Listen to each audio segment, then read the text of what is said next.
everybody, how's it going? This is Edan of LightCycleAstrology.com. Welcome back to the channel, friends. Today we're taking a look at the Sun Square Saturn aspect that begins forming in the sky this week on Thursday, tomorrow. So we'll take a look at the archetypal themes to watch for as well as the timing of this aspect. And this is an interesting aspect because it's coming on the heels of the T-square between Mars, Pluto, and Jupiter that is beginning to really break up by this point. But it comes in the midst of this T-square, so we'll take a look at some archetypal themes to watch for this particular aspect. And of course, before we get into it, don't forget to like, share, subscribe, hit notifications so you don't miss any content. And you can always leave comments in the comment section how you're seeing the astrology. That's really my favorite part of creating content here on the channel. And don't forget, you can always go to my website, lightcycleastrology.com, if you ever want to find out about a personalized astrology reading for yourself. All right, well, let's go ahead. We'll pull up the real-time clock and we'll take a look at the timing of this square between the Sun and Saturn before we get into the themes to watch for. So this is really taking place as the Sun moves into the engagement range tomorrow, right around 1 a.m. in the morning is when we see that here comes the Sun moving into about 3 degrees of Gemini, which is within range of Saturn's ray back to Gemini at 6 degrees. So what do I mean by that? Well, we're calling this the Sun Square Saturn. But why don't we call this a Saturn square Sun? I suppose you could, but in ancient astrology, the way that the ancient astrologers were thinking about this was that it was always going to be the faster moving planet that is engaging the slower moving planet. Or more precisely, it's the faster moving planet that is moving into the ray or the beam that is cast from the slower moving planet. So for instance, Saturn was thought in the ancient world to actually cast rays or beams to each sign that it sees. And Saturn will cast a ray to 6 degrees of, you can see here's the lot of spirit, which I just leave in as a side note because it's really hard to get this into solar fire, so I just leave it in. But you can see here Saturn casting a ray actually to this lot, right, at about 5 degrees. So for instance, Saturn will cast a ray to each sign, and that ray will hit 6 degrees of each sign that Pisces sees. And Pisces can see Taurus by sextile, Gemini by square, Cancer by trine, Virgo by oppositions, Scorpio by closing trine, Sagittarius by closing square, and Capricorn by closing sextile. So 6 degrees of each of those signs is where the ray of Saturn is falling or landing in that sign. And as the Sun moves close to that 6 degree marker of Gemini, it's like he's, I often think of this as almost like, because of all my experience as a chef in restaurants in the past, it's almost like that moment where you put the pot of water onto the stove and you spark the igniter and the flame goes under the pot. This is really the time where the water is going to begin to heat up and boil. It hasn't come to a boil yet. That's really when we see the Sun moving into that exact alignment or on that 6th degree of Gemini, that we could think about the timing being the moment where on Sunday, May the 28th, if we roll the clock forward here, we get the Sun on that 6th degree, and it's like the water is boiling at this point. And by the time we get to Wednesday of the following week, we see that the Sun and Saturn, the Sun is at 9 degrees, and if we go forward just a few hours, I think it's right around noon time here, the Sun will move out of that engagement range. There it is right there. The line drops out. So now the Sun is beyond that 3 degree range of engagement to Saturn. And that's when the aspect drops out. Now, one thing that is really, really interesting, though, is I wanted to show you this as well. I've taken out all the other planets because I didn't want to make the chart too complicated to look at. But if we plug back in Mars, Jupiter, and Pluto here just for a second, we see that last week, of course, we had Mars move into opposition with Pluto. That line has dropped out by now, so that part of the T-square has dropped out. And both Pluto and Mars were also making squares back to Jupiter. You can see that the square between Pluto and Jupiter has also dropped out, but we still have the last leg of the T-square between Mars and Jupiter. But on the 31st, both, if I roll the clock forward by hours, both the square between the Sun and Saturn and that final leg of the T-square between Mars and Jupiter drop out. So there we are by right around noontime. Mars and Saturn drop out of aspect, and then just a few minutes later, it looks like the Sun and Saturn drop out of aspect. So I think that it's really, really interesting that the last leg of this T-square is fading away at the same time that this aspect between the Sun and Saturn are also fading away. So pretty interesting. Okay, now let's go ahead and we'll take a look at some themes to watch for. So theme number 1 for Saturn and the Sun, just Saturn-Sun themes in general, but in particular for a square between the Sun in Gemini back to Saturn in Pisces, could be a testing of maturity. And the reason that I came up with this theme is actually, let me go ahead and pull up the clock one more time, is because this opening square, let me just take back out Pluto and Jupiter and Mars. This opening square, where the Sun is ahead in zodiacal order to Saturn, right? We could think of this as almost like a first quarter lunation, where if we roll back to the middle of February, last February, the Sun, we're bringing the Sun back to when it was making a conjunction to Saturn here. This was the beginning, right around the middle of February, of a new synodic cycle between the Sun and Saturn. So you could think of this kind of like a new moon, where there's going to be a new period of maturity that kicks off, right? The Saturn often represents responsibilities or duties or getting older and wiser, a new level of maturity.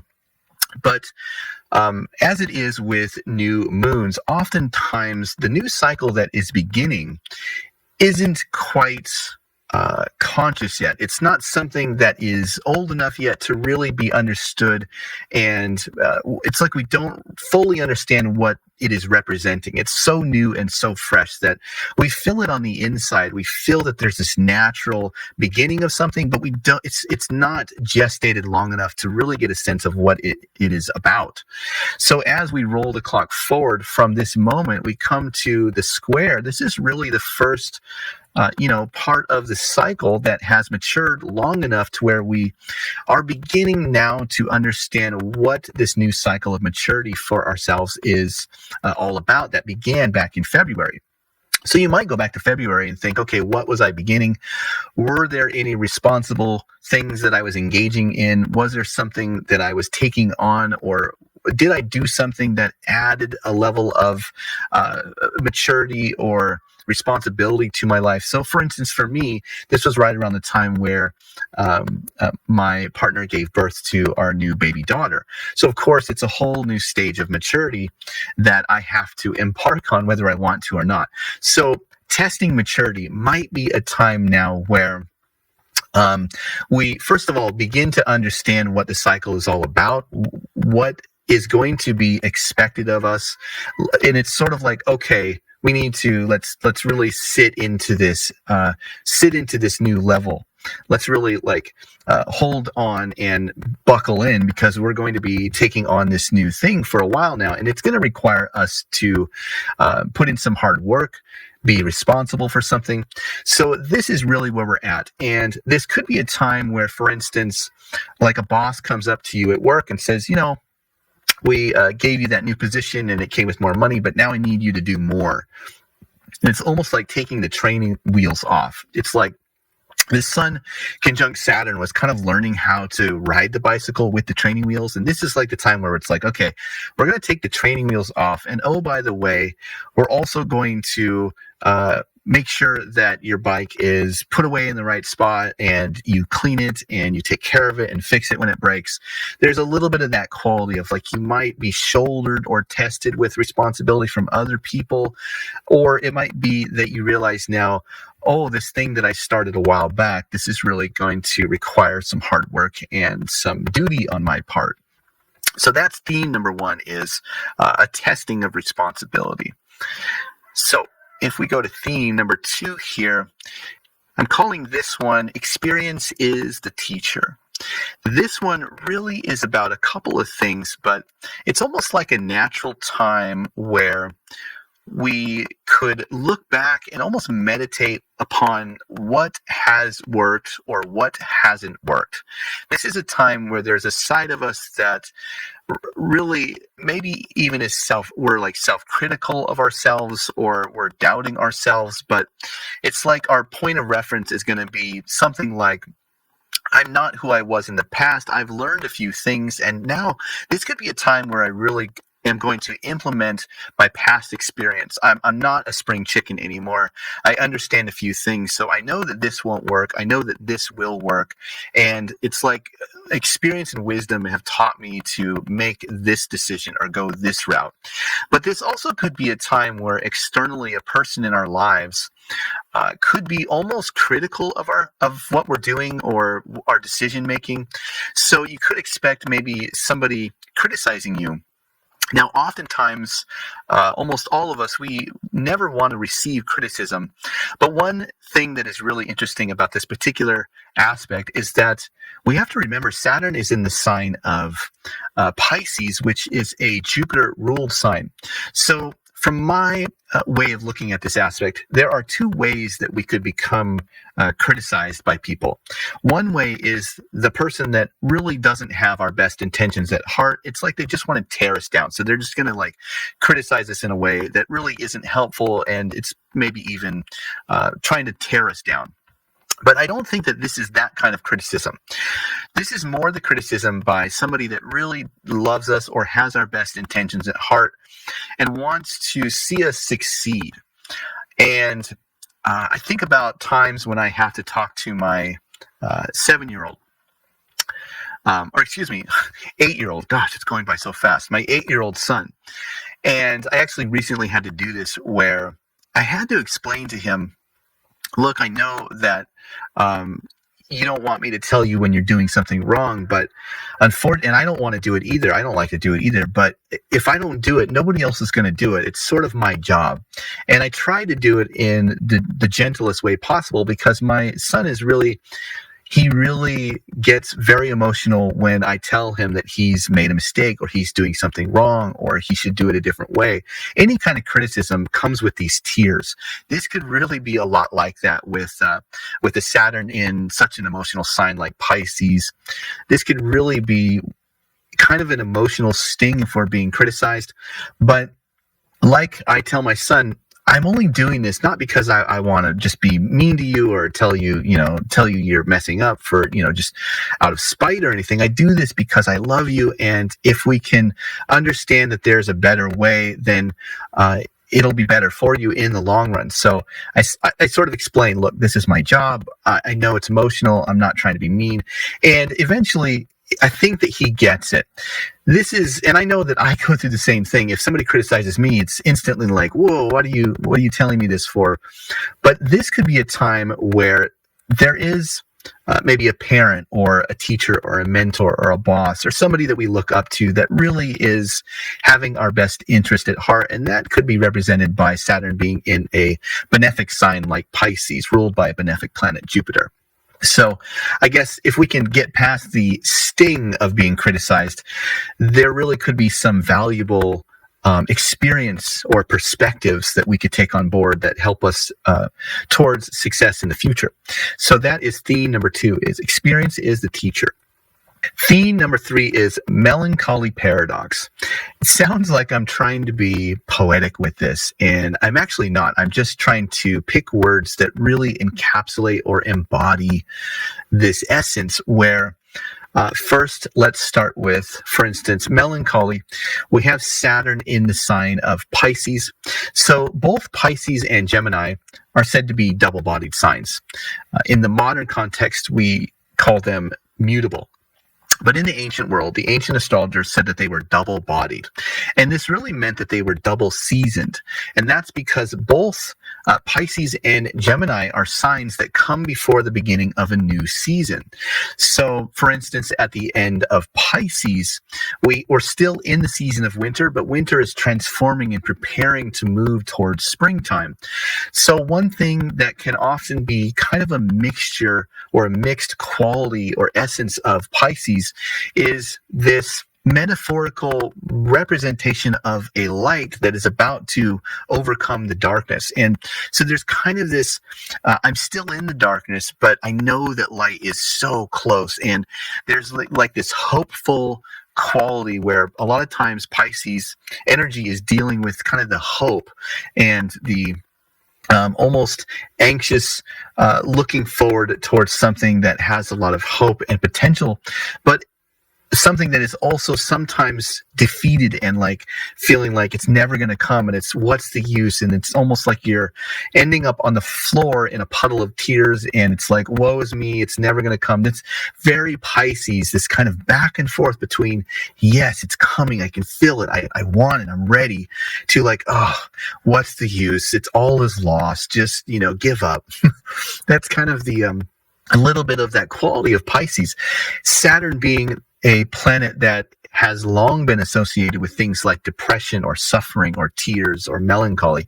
Saturn is very apt to be more on the side in Pisces where it's like doubt, give up, it's everything is lost, what's the use, just this is depressing.